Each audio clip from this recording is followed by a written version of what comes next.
Lillahi Rabbil Alamin, wassalatu wassalamu ala rasulina Muhammadin wa ala alihi wa sahbihi ajma'in, wa man tabi'ahum bi ihsanin ila yawmiddin. Allahumma anta rabbi la ilaha illa anta khalaqtani an a'buduka wa ana ala ahdika wa wa'dika mastata'tu. أعوذ بك من شر ما صنعت وأبوء لك بنعمتك علي وأبوء بذنبي فاغفر لي فإنه لا يغفر الذنوب إلا أنت. ربي يسر ولا تؤسر، ربي تمم بالخير، ربي اشرح لي صدري ويسر لي أمري واحلل عقدة من لساني يفقهوا قولي. اللهم لا سهل إلا ما جعلته سهلا وإنك تجعل الحزن إذا شئت سهلا. اللهم إنا نسألك الهدى والتقى والعفاف والغنى ثم أما بعد. Allahun e falenderojmë, vetëm prej tij ndihmë, falje, mëshirë, begati, mirësi kërkojmë. Salavatet dhe selamet ja dedikojmë Muhammedit sallallahu alaihi wasallam, familjes së tij, shokëve të tij dhe të gjithë atyre të cilët e ndjekin edhe që do ta ndjekin në rrugën e tij deri në ditën e gjykimit. Të nderuar, të pranishëm, të dashur vëllezër, fillimisht e lutim Allahun që të na bëjë shërbëtor të vyeshëm të fesë së tij. Ne kemi pa tjetër me marrë me thirrje dhe me këshillim, pasi që Allahu thot në Kur'an: "Waltakun minkum ummatun yad'una ila al-khayri wa ya'muruna bil ma'rufi wa yanhauna 'anil munkar wa ulaika humul muflihun." Le të jetë një grup prej jush i cili do të ftoj ka e mira, do të urdhëroj për të mirë, do të ndaloj nga e keqja, dhe këta janë ata të cilët janë të shpëtuarit. Ne nuk kemi tjetër rrugë përveç se me u mundu edhe me e në vend këtë emanet me të cilin Allahu në ka ngarku.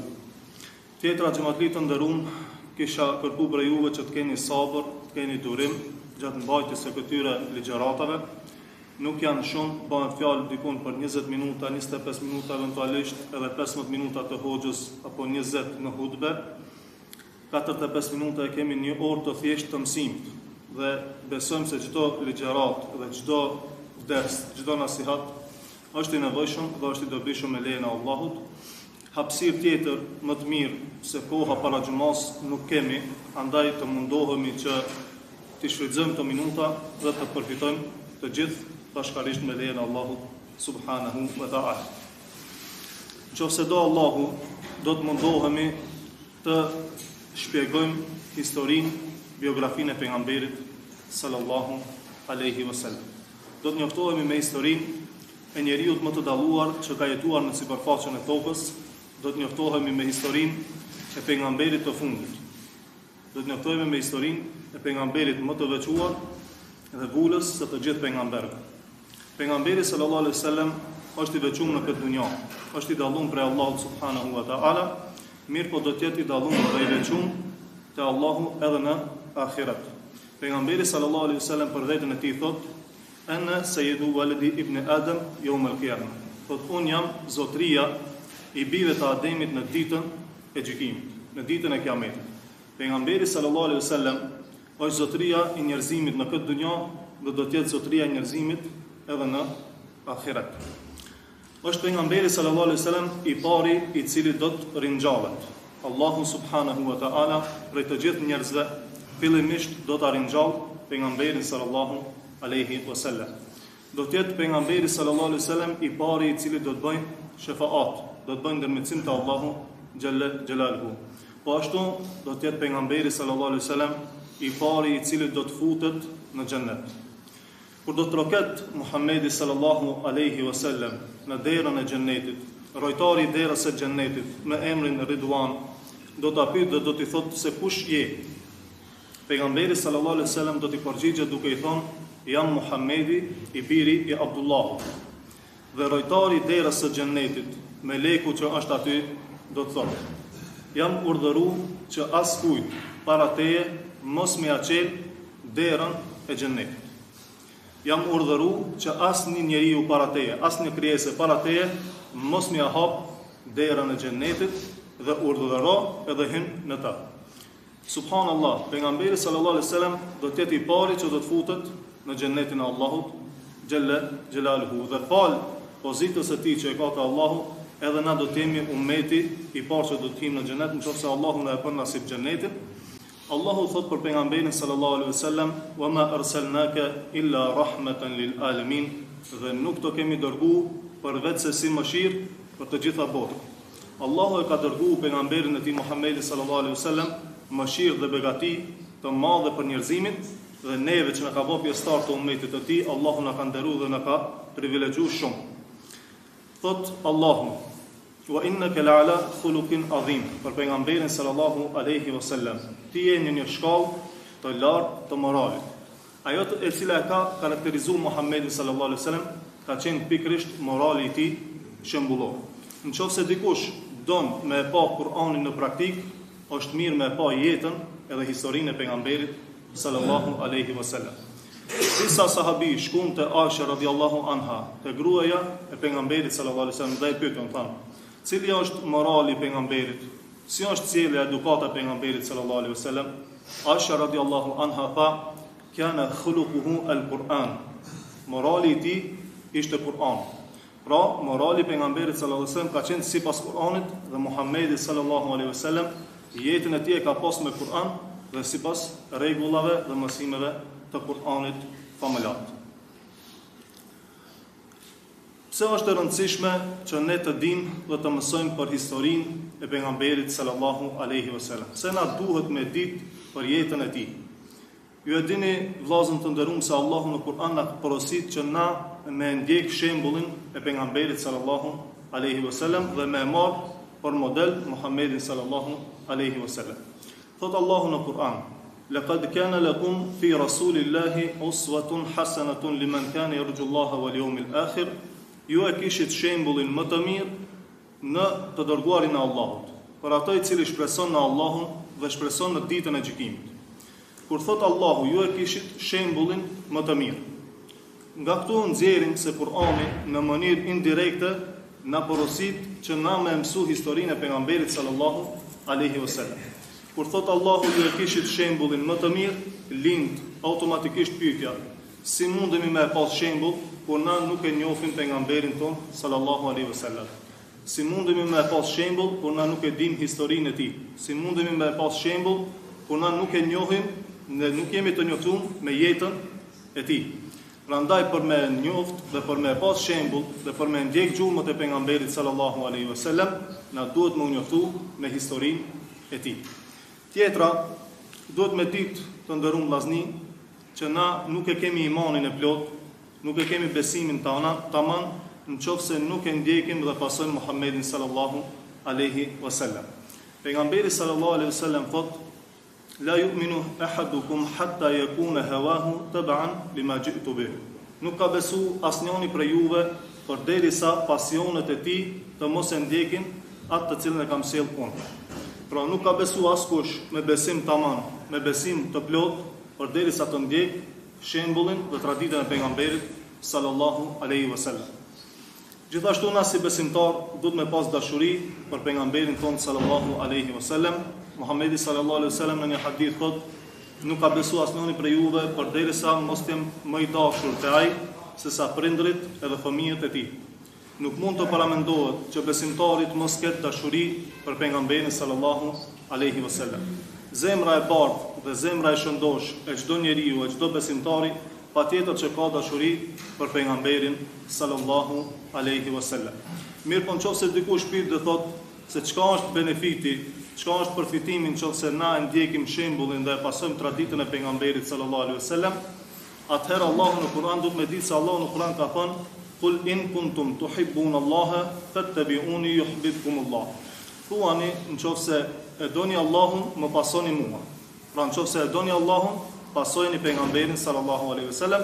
Çka ndodh në këtë rast? Yuhibbukumullah, Allahu ju don juve. Pra nëse e pasojmë pejgamberin sallallahu alaihi wasallam, nëse e ndjekim shembullin e tij, e fitojmë dashurinë dhe kënaqësinë e Allahut, dhe kjo na mjafton si për dunjë ashtu edhe për ahiret. Kjo biografi, kjo histori e pejgamberit sallallahu alaihi wasallam i ka disa veçori. Veçoritë kryesore janë se është biografi e pastërt, mirë po është edhe biografi e pasur. Ka ngjarje, raste dhe ndodhi nga më të ndryshmet. Pejgamberi sallallahu alaihi wasallam ka përjetuar në jetën e tij disa situata të cilat nuk i ka përjetuar asnjë njeri në jetën e tij. Dhe na shpesh kemi kontradikta rreth dikujt që ka jetuar ndoshta 30 vjet apo 20 vjet më herët. Bile mos janë edhe shumë, ndoshta 3 vjet më herët ne kemi dilema dhe mos pajtime për disa njerëz që kanë jetuar në mesin tonë. Dhe themi se a u kon në filan vendin apo nuk u kon. A u ka martu 2 herë apo nuk u ka martu 2 herë. A u ka taku me filanin apo nuk u ka taku, derisa për pejgamberin sallallahu alaihi wasallam na dim gjithçka në detaje, që nga lindja e tij, rritja, fëmiria, puna, angazhimi, predikimin të cilën e ka bën shokët e tij, të cilët i ka pas mundimet të cilët i ka përjetu, gjithçka dim deri në vdekjen e tij. Dhe kjo është për të çudit, se si mundet që për një njeri me ditë na i cili ka jetuar para 1400 vjetëve, na me ditë në detaje më të imta edhe privatësinë të cilën e ka pas brenda shtëpisë së tij, na jemi në gjendje me ditë nga transmetimet që na kanë ardhur për pejgamberin sallallahu alaihi wasallam, mirë po edhe na duhet më ukrenu, pasi që nuk ka asgjë që duhet më fsheh. Pra arsye se gjitha janë të njohura dhe janë publike. Muhamedi sallallahu alaihi wasallam ngritet në piedestal dhe është i nderuar edhe prej studiuesve të huaj, të cilët nuk janë muslimanë. E kemi një shembull do ta sjellim, është një studiues i huaj, Michael Hart, i cili e ka bën një libër, të cilën i ka rëndit 100 personalitete më me ndikim në histori. I ka rëndit 100 personalitete më me ndikim në histori dhe për çudi e ka vendosur pejgamberin sallallahu alaihi wasallam të parin në listë. Para Isës alayhis salam, që ata e quajnë Jezusi, dhe para shumë personaliteteve të tjera, ai e ka vendosur Muhammedin sallallahu alaihi wasallam të parin në listë. Në shkrimin e tij, ai ka disa gabime, disa keq interpretime për Islamin dhe për Muhammedin sallallahu alaihi wasallam, mirë po në thelb e ka ngrit personalitetin e Muhammedit sallallahu alaihi wasallam.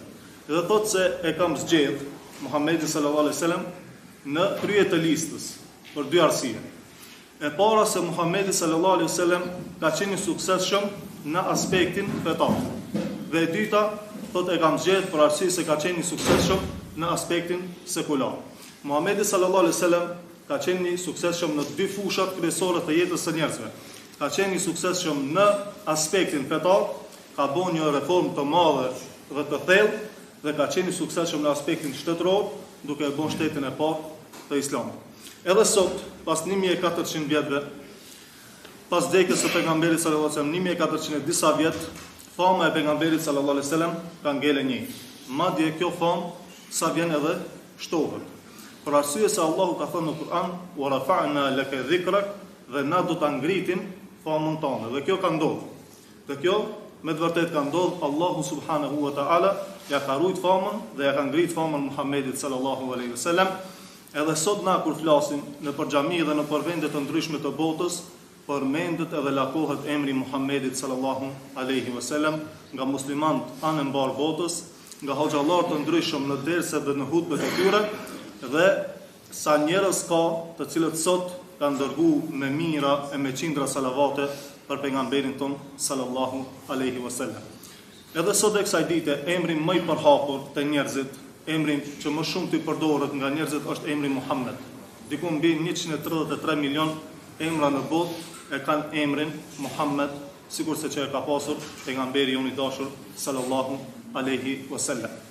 Të nderuar xhamatli, do të mundohemi në këto ligjërata hyrëse të shpjegojmë rëndësinë, veçoritë dhe karakteristikat të cilat i përmban kjo biografi dhe kjo histori, dhe sigurisht që thash në fillim do të mundohemi inshallah që të kemi sabër dhe të kemi durim, dhe do të mundohemi të përfitojmë dhe të zbatojmë Kur'anin në praktik, ashtu sigurisht që ka qenë sjellja, edukata dhe morali pejgamberit sallallahu alaihi wasallam, hadithin të cilën e përmendëm ku tha Aisha radhiyallahu anha, kana khuluquhu al-Quran, morali pejgamberit sallallahu alaihi wasallam ishte Kur'ani.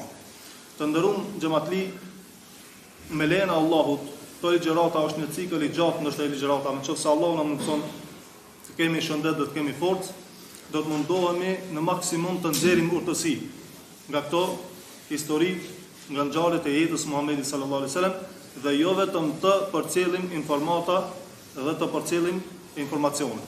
Do të mundohemi të nxjerrim urtësi dhe këto mësime dhe këto urtësi të praktikojmë në jetën tonë të përditshme, para se me orë fundi i ezanit do të përfundojmë ligjëratën, që të gjithë të zonë vendet tona dhe të përgatitemi për namaz, dhe nuk do të lëmë që të kalojmë kohën deri në fund. Për fund të zbukurojmë gjuhët tona me përmendje të Allahut, të zbukurojmë gjuhët tona me salavatën mbi pejgamberin sallallahu alaihi wasallam, pasi që pejgamberi sallallahu alaihi wasallam ka thënë: "Men salla alayhi salatan wahida sallallahu ta'ala ashra." Kush ma dërgon mua një salavat, një përshëndetje, Allahu ja dërgon atij 10 përshëndetje. Allahumma salli wa sallim ala nabina Muhammedin wa ala alihi wa sahbihi ajma'in wa akhiru da'wana anil hamdulillahi rabbil alamin.